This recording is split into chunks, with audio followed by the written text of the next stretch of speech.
હાલના ભૂતકાળમાં 21/5ના રોજ નિલેશભાઈ મનસુખભાઈ ભાલોડી એ ફરિયાદ લખાવી અને એ ફરિયાદ મુજબ આંગડિયા પેઢીના રોકડ રૂપિયા 90 લાખની જે લૂંટ થઈ ટંકારા મુકામે એ લૂંટના 2 આરોપીઓ પકડાયેલા હતા અને 72,50,000નો જે મુદ્દાઓ રિકવર થયેલો હતો. આ ગુનામાં વધુ કેટલા આરોપીઓ સંડોવાયેલ છે અને બાકીનો મુદ્દામાલ ક્યાં છે એના માટે રાજકોટ રેન્જ આઈજીપી અશોકકુમાર યાદવ સાહેબ અને મોરબી એસપી રાહુલ ત્રિપાઠી સાહેબના માર્ગદર્શન હેઠળ સતત આ તપાસ ચાલી રહેલ છે. આ તપાસ દરમિયાન હાલે એક આરોપીનું વધુ નામ બહાર આવ્યું છે, જે આરોપી છે દિગ્વિજય પટેલ. આ દિગ્વિજય પટેલે પોતાનું જે બાલાજી ફેક્ટરી કરીને અહીંયા કારખાનું છે, બાલાજી પ્રોડક્ટ્સ કરીને, એ કારખાને 19/5ના રોજ આરોપીઓને પનાહ આપી છે. આ કામમાં બીજા આરોપીઓના નામ ખુલવા પામેલ છે, જેમાં એક અભિભાઈ અલગોદર અને અભિજીત ભાર્ગવ પકડાયેલ.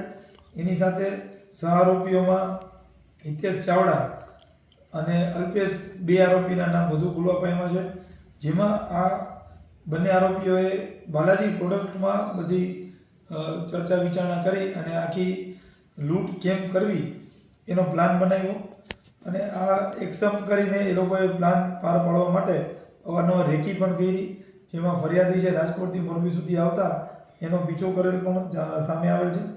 જેમાં આજે અત્યારે જે પકડવામાં આવેલો આરોપી છે દિગ્વિજય પટેલ, એને જે બાલાજી પ્રોડક્ટનો માલિક છે એને પોતે આ લૂંટમાં ભાગ પણ લીધો. એને બીડી ચોકડીએ પોતે ઊભા રહીને આ કાર પાસ થાય છે એવી માહિતી આજે આરોપીઓ છે એને આપી અને ત્યારબાદ આરોપીએ લૂંટને અંજામ આપ્યો. આ આટલી માહિતીમાં એ પોતે સંડોવાયેલ છે એટલે પોતાનું જે હાજરી છે એ બીજે બતાવે છે. એના માટે એ પોતાના શાળાના ફેક્ટરીએ જતો રહે છે અને ત્યારબાદ પોતે પોતાનો મોબાઈલ પાણીમાં ફેંકી દે છે.